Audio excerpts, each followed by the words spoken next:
ভগবানের এই জগতে সবচেয়ে প্রিয় কোন বস্তু জানেন তো? ভগবানের এই জগতে আপনি খুব সুন্দর করে মাথায় পাগড়ি পরিয়ে দেবেন, ভগবানের এটা প্রিয় নয়। ভগবানকে আপনি কোটি টাকার ড্রেস পরাবেন, এটা ভগবানের প্রিয় নয়। আপনি অনেক অনেক রাজভোগ রান্না করে ভগবানকে খাওয়াবেন, ভগবানের এগুলো প্রিয় নয়। ভগবানের এই জগতে যা প্রিয় তা হচ্ছে ভক্ত। ভক্তা মাম অভিজানাতি জগন যশস্মিন তত্ত্বত। ভক্তই শুধু ভগবানকে জানেন। ভক্ত আমার পিতা মাতা, ভক্ত আমার গুরু, ভক্ত আমার নাম রেখেছেন বঞ্চা কল্পতরু। ভগবান বলছেন ভক্ত আমার পিতা। আমার পিতাকে, আমার পিতা হচ্ছে ভক্ত। বেদ বলছেন ভগবান সম্পর্কে অজ অব্যয় অমর শাশ্বত ধর্মগপ্তা সনাতন নস্তম পুরুষমতমে। যার আদি নেই, অব্যয় নিষ্কিঞ্চন, যার অস্তিত্ব এই জগতে পাওয়া যায় না, সেই প্রভু বলছেন যার আদি নেই, অন্ত নেই, যার শুরু নেই, যার শেষ নেই, কবে কোন দিন শুরু হয়েছিল ভগবানের অস্তিত্ব আর কবে ধ্বংস হবে কেউ জানেন না, সেই প্রভু বলছেন আমার পিতা মাতা আছে। কে বলছে? আমার পিতা হচ্ছে ভক্ত। যে ভক্ত সেই আমার পিতা। যে আমাকে ভজন করে সেই আমার পিতা।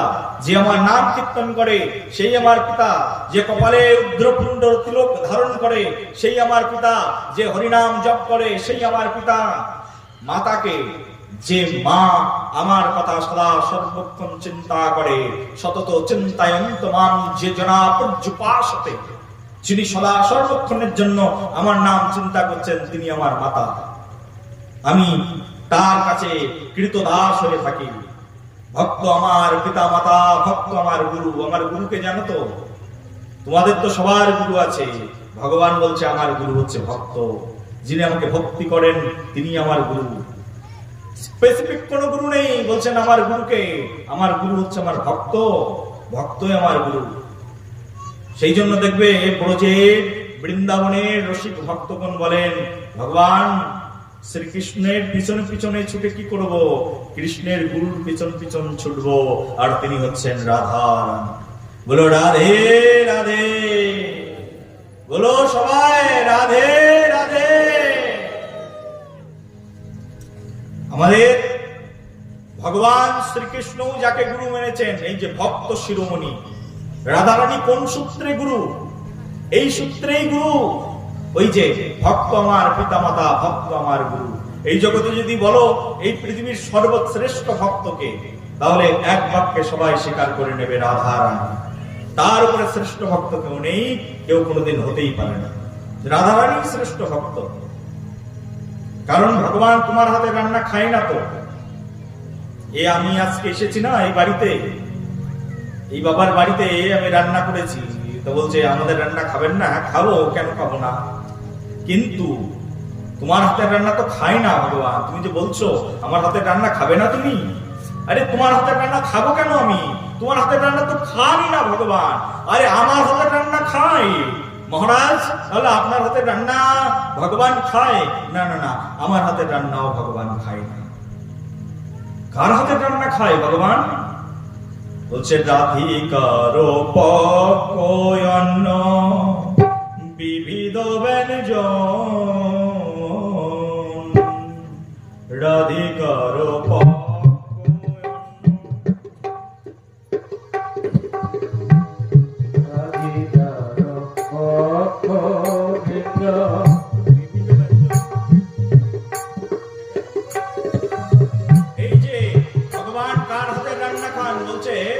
রাধিকার পক্ষ অন্ন বিবিধ ব্যঞ্জন।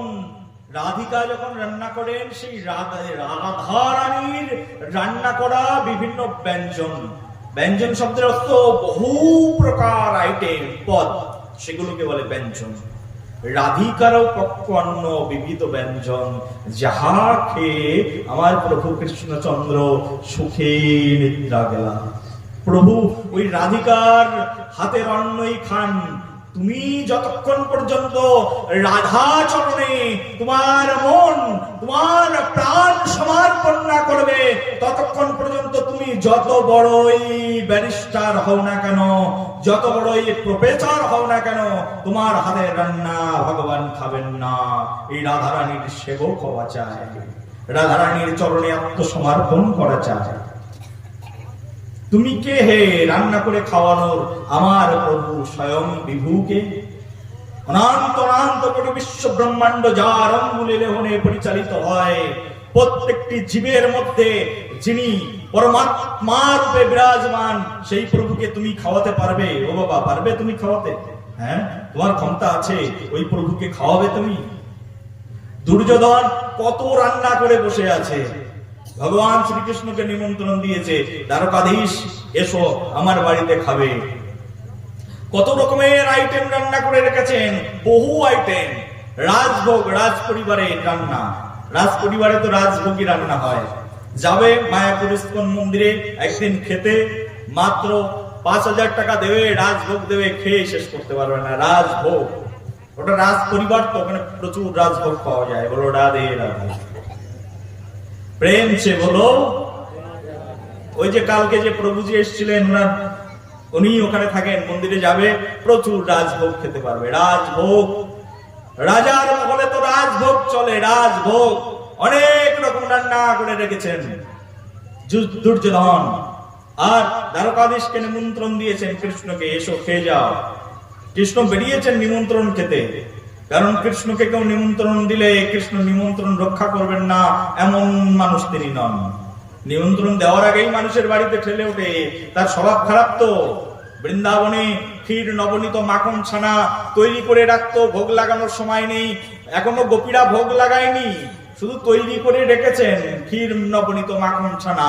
বন্ধুদেরকে নিয়ে একেবারে সুরসুর সুরসুর করে অন্ধকারের মধ্যে ঘরের মধ্যে ঢুকে সেই ক্ষীরের ভাণ্ড থেকে ক্ষীর নবনীত ছানা চুরি করে খেয়ে ভেঙে চুড়ে সেখান থেকে চলে আসা প্রভু আমার কৃষ্ণ। বলো রাধে রাধে, প্রেম সে বলো, দুহাত তুলে বলো, বলো মুখ দিয়ে, বলো রাধে রাধে। আমার প্রভু হচ্ছে এই স্বভাবে, চুরি করে খাওয়া অভ্যাস। নিমন্ত্রণ দিলে যাবে না তার বাড়িতে, গেছেন দুর্যোধনের বাড়িতে, বেরিয়েছেন খাবেন বলে। দুর্যোধনের বাড়িতে যখন যাচ্ছেন, তখন হঠাৎ করে প্রভুর মনে পড়ে গেল, আমার এক অভাগিনী, কাঙালিনী, নিঃস্ব, সব কিছু শূন্য করে দিয়েছেন, রিক্ত করে দিয়েছেন, এক ভক্ত রয়েছেন জঙ্গলের ধারে পড়ে, একবার তার বাড়িতে যাব। বেরিয়েছেন দুর্যোধনের বাড়িতে খেতে যাবেন, রাজভোগ নিমন্ত্রণ, কিন্তু গেলেন না। ভগবান শ্রীকৃষ্ণের মন কখন কোন দিকে চলে যায় কেউ বলতে পারে না। দুর্যোধনের বাড়িতে গেলেন না ভগবান শ্রীকৃষ্ণ, হাঁটতে হাঁটতে একটা কুঠিরের মধ্যে প্রবেশ করলেন। আর সেই কুঠিরের মধ্যে রথ থেকে নেমে, তাও যাওয়ার রাস্তা নেই, ছোট্ট রাস্তা, সেই রাস্তা দিয়ে নেমে স্বয়ং ভগবান দ্বারকার রাজা, দ্বারকাধীশ, তিনি হাঁটতে হাঁটতে গেছেন, যে একটা কুড়ে ঘরের মধ্যে উঠেছেন। কুড়ে ঘরের মধ্যে তাকিয়ে দেখছেন, এ কি ঘর রে বাবা! সেই ঘরের উপরের ছাউনিগুলো একেবারে পুরো অর্ধেক নষ্ট হয়ে গেছে। কতদিন যে ঘরের চালের উপরে ছাউনি পড়ে না ঠিক নেই। যদি আকাশ থেকে সূর্য দেবতা আলো প্রদান করে, সেই সানলাইট প্রবেশ করবার জন্য, সেই সূর্যের রশ্মি প্রবেশ করবার জন্য আলাদা করে সেখানে অতি রশ্মি বেগুনি সেখানে কোনো কিছু ব্যবস্থা করতে হয় না, এমনিতেই আলোটা ওর ভিতরে ঢুকে যায়। ইন্দ্রদেব যদি বর্ষা প্রদান করে, বৃষ্টির ধারা প্রদান করে, আলাদা করে সেই বৃষ্টির জল সংরক্ষণ করার দরকার হয় না, ঘরের মধ্যে বসলেই বৃষ্টির জল ঢুকে যাবে। এইরকম এক ঘর, সেই ঘরের মধ্যে স্বয়ং ভগবান শ্রীকৃষ্ণ গিয়ে উঠেছেন। উঠে বলছেন, ওগো আমাকে চিনতে পারছো? আমি এসেছি গো। পিছন ফিরে তাকিয়েছেন, কে জানো তো? বিদুরের স্ত্রী। এই যে দুর্যোধনদের রাজসভার মন্ত্রী ছিলেন, রাজমন্ত্রী বিদুর অতুল ঐশ্বর্য বৈভব সব ছেড়ে দিয়ে বানপ্রস্থ নিয়ে জঙ্গলের কিনারে বসে বসে ভজন করছেন। দেখো, আমাদের 4টে বর্ণ রয়েছে, 4টে আশ্রম রয়েছে। শুনে রাখো কান খুলে, খুব দরকার, এগুলো শেখার খুব দরকার, জানার খুব দরকার। 4টে বর্ণ, 4টে আশ্রম। তার মধ্যে একটি আশ্রম, প্রথম আশ্রমের নাম হচ্ছে ব্রহ্মচার্য আশ্রম। তারপরের আশ্রমের নাম হচ্ছে গৃহস্থ আশ্রম। তারপরের আশ্রমের নাম হচ্ছে বানপ্রস্থ আশ্রম। তারপরের আশ্রমের নাম হচ্ছে সন্ন্যাস আশ্রম। একজন মানুষ ব্রহ্মচারী থাকবে। এইখানে সব কলেজ পড়া ছেলে মেয়েরা আছে নাকি কেউ? ছেলে মেয়েরা প্রথমে ব্রহ্মচারী থাকবে, তারপরে গৃহস্থ হবে, তারপরে বানপ্রস্থ নেবেন। গৃহস্থ জীবনে ছেলে মেয়ে একটুখানি আয়ক্ষম হয়ে গেছে, ওই ব্যক্তিকে সঙ্গে সঙ্গে বানপ্রস্থ নিয়ে নিতে হবে। ছেলে মেয়ে আয়ক্ষম হয়ে গেছে, মেয়ে বিয়ে হয়ে গেছে। একটা মেয়ে ছিল, বিয়ে হয়ে গেছে। একটা ছেলে ছিল না, সে একটা গ্রামের মধ্যে ছোটখাটো একটা মুদিখানা দোকান লাগিয়েছে, আয়ক্ষম হয়ে গেছে। আর তুমি সংসারের মধ্যে থাকবে না, সংসার ছেড়ে চলে যাবে। এটাকে বলে বানপ্রস্থ। পূর্বকালে ছিল এই রীতি। আর এখনকার যুগে ছেলে হয়েছে তো কি হয়েছে, ছেলের বউকে দেখবো, নাতি পুতি দেখবো, তাদের বউকে দেখবো, তারপরে আমি মৃত্যুবরণ করবো, এই আসক্তি। কিন্তু এটা আমাদের কৃষ্ণ ভজনের রীতি নয়, আমাদের বৈদিক সভ্যতা এরকম নয়। আমরা বানিয়ে নিয়েছি নিজেদের মতো করে, সভ্যতা সংস্কৃতি নিজেরা তৈরি করে নিয়েছি।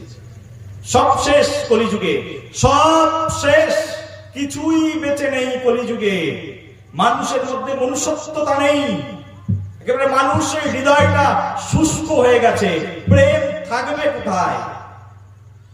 এই বিদুর বানপ্রস্থ নিয়ে রয়েছেন ওখানে জঙ্গলের কিনারে।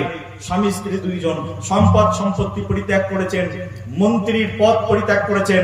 আসার সময় এক কাপড়ে বেরিয়ে এসেছেন, আর কোনো কাপড় নেই। বিদুরের স্ত্রী, নিজে মন্ত্রীর স্ত্রী, তার কাপড় শত জায়গায় ছিদ্র, কোথাও কোথাও কতটা পটি দিয়েছেন নিজেই জানেন না। এমন একটা কাপড় পরে চুপচাপ কৃষ্ণের বিগ্রহকে সম্মুখে রেখে বসে বসে কৃষ্ণের সেবা করছেন, কৃষ্ণের সেবা করছেন, আরতি করছেন, আর নয়ন নেড়ে কাঁদছেন, হে প্রভু কবে তুমি আসবে? তুমি বলেছিলে একদিন তুমি আসবে, একদিন আমাকে কৃপা করবে। সেই কৃপা কণা লাভের জন্য আমি বসে আছি।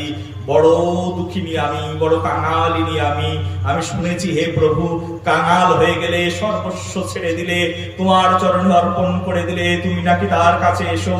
তো আমি তো সব কিছু তোমার চরণে দিয়ে দিয়েছি প্রভু, একবারের জন্য আমার কাছে এসো এসো বলে সেই বিদুর পত্নী কাঁদছেন ভগবান শ্রীকৃষ্ণকে নয়ন নিয়ে পাওয়ার জন্য। হে প্রভু এসো এসো বলে কাঁদছেন, আর প্রভু পিছনে এসে দাঁড়িয়ে বলছেন, দেখো আমি এসেছি তোমার কাছে, তুমি দেখো।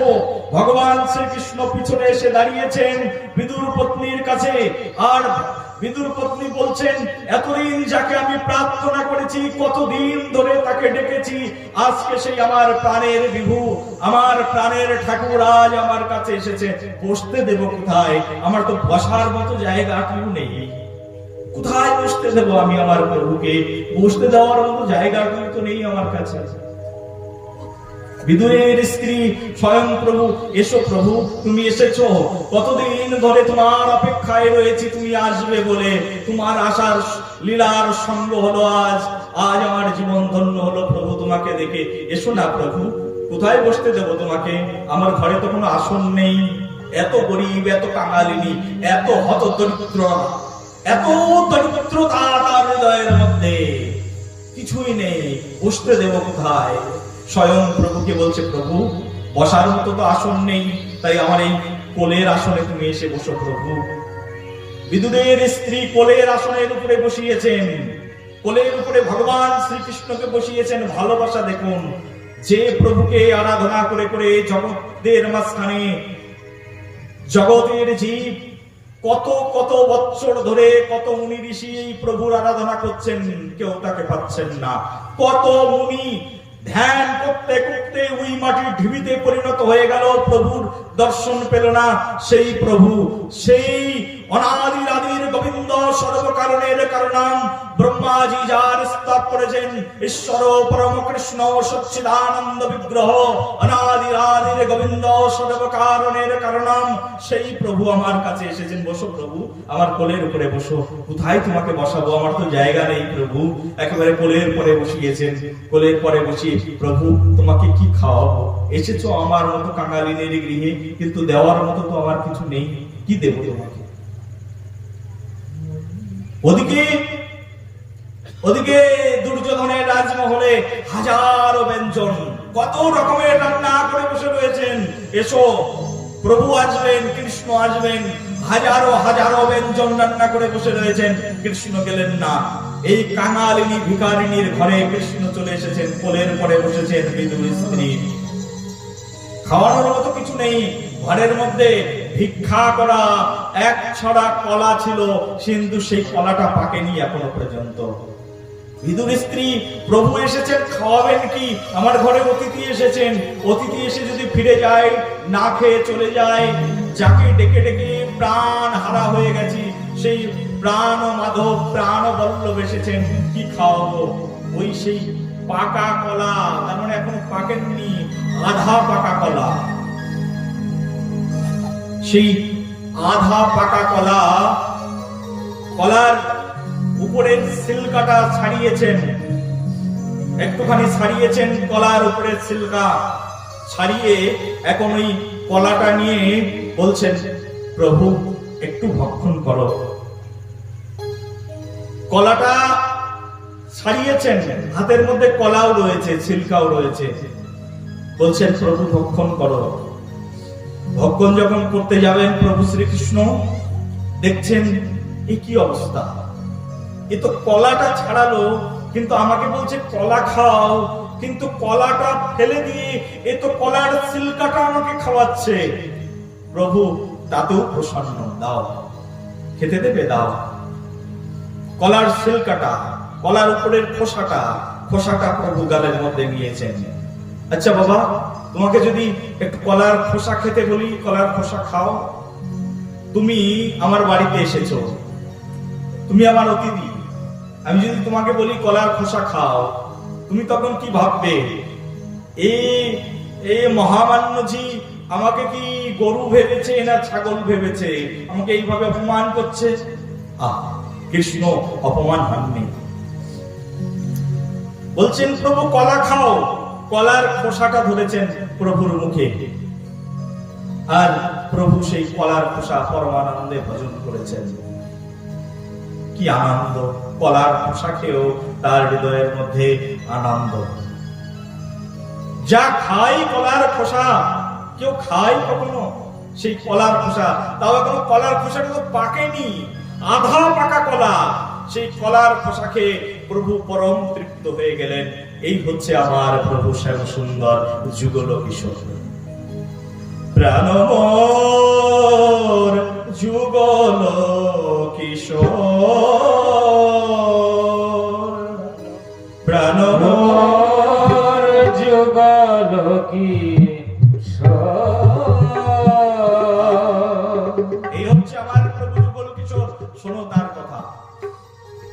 যদি কেউ একবার প্রভুকে প্রেম নিবেদন করে না, ভালোবাসে, প্রভু তার কাছে কৃত দাস হয়ে যায়, জন্ম জন্মান্তরের দাস হয়ে যায়। আমি তোমার চরণের দাস হয়ে গেছি, আমি তোমার ঘর ছেড়ে আর কখনো যাব না, কখনো না। এই যে মহারাষ্ট্রে, বেশি দূরে নয়, রুক্মিণী মাতার বাবার বাড়ি মহারাষ্ট্রে। যাবে কখনো কখনো, যদি কখনো রাধারানী কৃপা করেন, যদি কখনো প্রভু কৃপা করেন, একবার যাবে। বিঠ্ঠলনাথ বসে রয়েছে। শুনেছো বিঠ্ঠলনাথের কথা? বলো বিঠ্ঠল বিঠ্ঠল বিঠ্ঠল, বলো সবাই, বলো বিঠ্ঠল বিঠ্ঠল বিঠ্ঠল বিঠ্ঠল বিঠ্ঠল বিঠ্ঠল।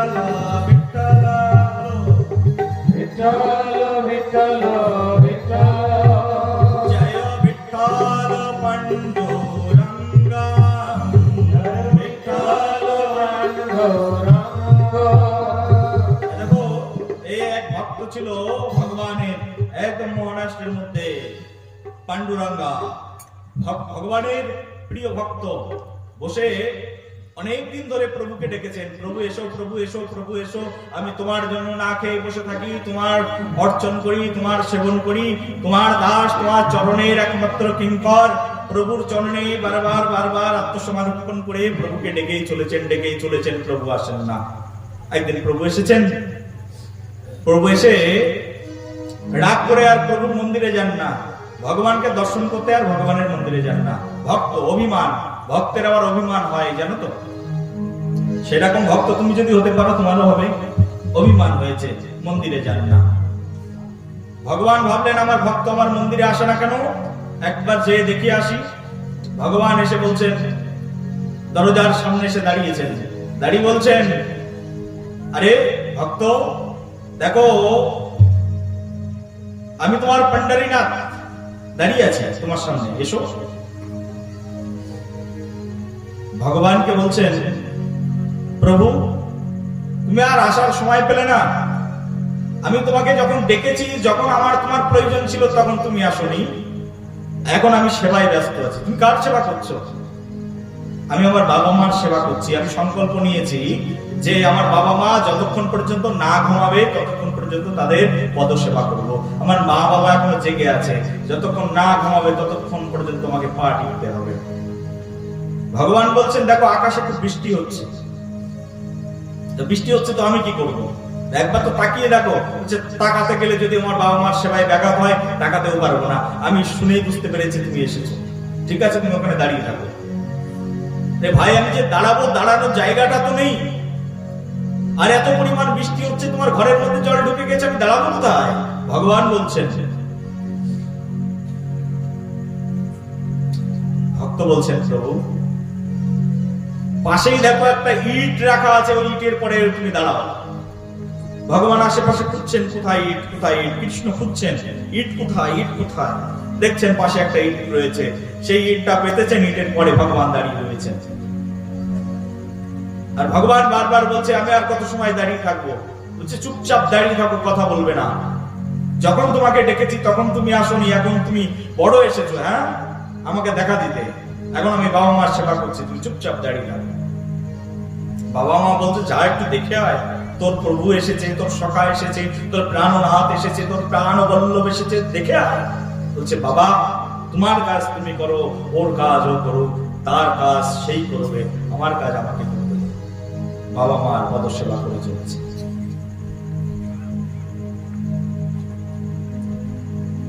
একেবারে মধ্যনিশি, বাবা মা ঘুমিয়ে পড়েছেন, এখন বেরিয়ে এসেছেন। বেরিয়ে এসে দেখছেন ভগবান মাজায় হাত দিয়ে দাঁড়িয়ে রয়েছে। দেখেই বলছে, প্রভু মাজায় হাত দিয়ে দাঁড়িয়ে রয়েছে কেন? আরে এত সময় ধরে দাঁড়িয়ে আছি, আমার বুঝি কোমরের দোষ নেই, আমার বুঝি মাজা লাগে না, শুধু তোমারই লাগে। ভগবান নরলীলা এসেছেন তো, এখন কোমর লেগে গেছে, মাজা লেগে গেছে। 16,108টা বিয়ে করেছে, মাজা লাগেনি, এখন ভক্তের বাড়িতে এসে দাঁড়িয়ে রয়েছেন একদম মাজায় হাত দিয়ে। এই যে দাও দেখি মাজায় হাত দাও। আরে দাও না বাবা, মাজায় হাত দিয়ে দেখো, এই ভগবান এইভাবে হাত দিয়ে রয়েছেন। দাও সবাই, প্র্যাকটিক্যাল, বি প্র্যাকটিক্যাল প্লিজ, সবাই মাজায় হাত দাও। এই ভগবানকে স্মরণ, এটা ভগবানকে স্মরণ। ভগবান দেখছেন, জানো তো ভগবান দেখছে, ভগবান এখানে আছেন, তোমরা জানো, বিশ্বাস করো। ভগবান তোমাকে দেখছে, তুমি বিঠ্ঠলের লীলাকে কিভাবে স্মরণ করছো, ভগবান দেখছেন। করো, মাজায় হাত দাও মায়েরা, মাজায় হাত দাও, এরকম, হ্যাঁ মাজায় হাত দিয়ে দাঁড়াও, এরকম। ভগবান দেখছেন। ভগবান কথা দিয়েছেন ভগবদ গীতার মধ্যে, নাহাম তিষ্ঠামি বৈকুণ্ঠে যোগিনাম হৃদয়না চা মদ ভক্ত যত্র গন্ত্রী তত্র তিষ্ঠামি হে নারদ। যেখানে আমার ভক্ত আমার গুণকীর্তন করবে, আমি সেখানে থাকবো থাকবো থাকবো। আমি 3 বার প্রতিজ্ঞা করছি, 3 সূত্র করে বলছি, যেখানে আমার ভক্ত আমার গুণকীর্তন করে আমি সেখানে থাকি। এখানে ভগবান আছে না নেই? আছে না নেই? থাকলে বলো রাধে রাধে। ভগবান এখানে আছেন, ভগবান তোমাকে দেখছেন, তুমি কি করছো না করছো, কি ভাব নিয়ে শুনছো না শুনছো, কি অনুকরণ করছো, কি করছো না করছো, প্রত্যেকটাই ভগবান দেখছেন। এটাই ভাগবত আসরে আসার মূল লক্ষ্য, ভগবান আমাকে দেখছেন। ভাগবত হচ্ছে মনে ভগবান এসেছেন, ভগবান আমাকে দেখছেন, মাজায় হাত দাও। এই যে ভগবান মাজায় হাত দিয়ে দাঁড়িয়েছেন, ভগবানকে দেখে ভক্তের মনে কষ্ট হয়ে গেছে, ভক্ত মাজায় হাত দিয়ে দাঁড়িয়েছে। প্রভু তোমার এত কষ্ট করে তুমি মাজায় হাত দিয়ে দাঁড়িয়ে আছো, তোমার মাজা লেগে গেছে। ভক্ত এবার হাত জোর করে বলছেন, প্রভু তুমি যে আমার কাছে এসে মাজায় হাত দিয়ে দাঁড়িয়েছিলে, জগৎ জীব তো বিশ্বাস করবে না, কারণ মানুষ তো মিথ্যা প্রোপাগান্ডাকে সবসময় সর্বশ্রেষ্ঠ স্থানে রাখে, সত্য বস্তুকে মানুষ সহজে বিশ্বাস করে না। কিন্তু তুমি যে আসো ভক্তের কাছে, এটা সবাইকে জানা দরকার। তুমি যে মাজায় হাত দিয়ে দাঁড়াও, ভক্তের জন্য অপেক্ষা করো, সবাই জগতের জীব লাইন দিয়ে রয়েছে তোমাকে দেখবার জন্য। যান বৃন্দাবনে বাঙ্কে বিহারী মন্দিরে, কত বড় লাইন, আপনি ঠেলে ঢুকতে পারবেন না। 3 ঘন্টা 4 ঘন্টা পর্যন্ত দাঁড়িয়ে থাকতে হয় এক বাঙ্কে বিহারী ভগবানকে দর্শন করবার জন্য বৃন্দাবনে। বালাজি মন্দিরে যান, কত ঘন্টার পর ঘন্টা লাইন দিয়ে ভগবানকে দর্শন করতে হয়, কত ঘন্টা। বদ্রীনাথ বদ্রী বিশালের কাছে যান, যে এরকম কত ঘন্টা আপনাকে লাইন দিয়ে দাঁড়িয়ে থাকতে হবে এক প্রভুকে দর্শন করবার জন্য। আর সেই প্রভু এমনই প্রেমময় রসিক ভক্ত যে তাকে দর্শন করবার জন্য মাজায় হাত দিয়ে দাঁড়িয়ে রয়েছে। একটা ইটের পরে দাঁড়িয়ে রয়েছেন, ইটের পরে দাঁড়িয়েছেন। এই ইট শব্দের, এই ইটের মারাঠি ট্রান্সলেশন হচ্ছে পিঠ। পিঠের উপরে ভগবান দাঁড়িয়েছেন, তাই ভগবানের নাম হয়ে গেছে বিঠ্ঠল। বলো বিঠ্ঠলনাথ প্রভু কি। এবার সবাই মিলে মাজায় হাত দিয়ে সবাই নেচে নেচে বলো বলো বিঠ্ঠল বিঠ্ঠল বিঠ্ঠল, বলো বিঠ্ঠল বিঠ্ঠল।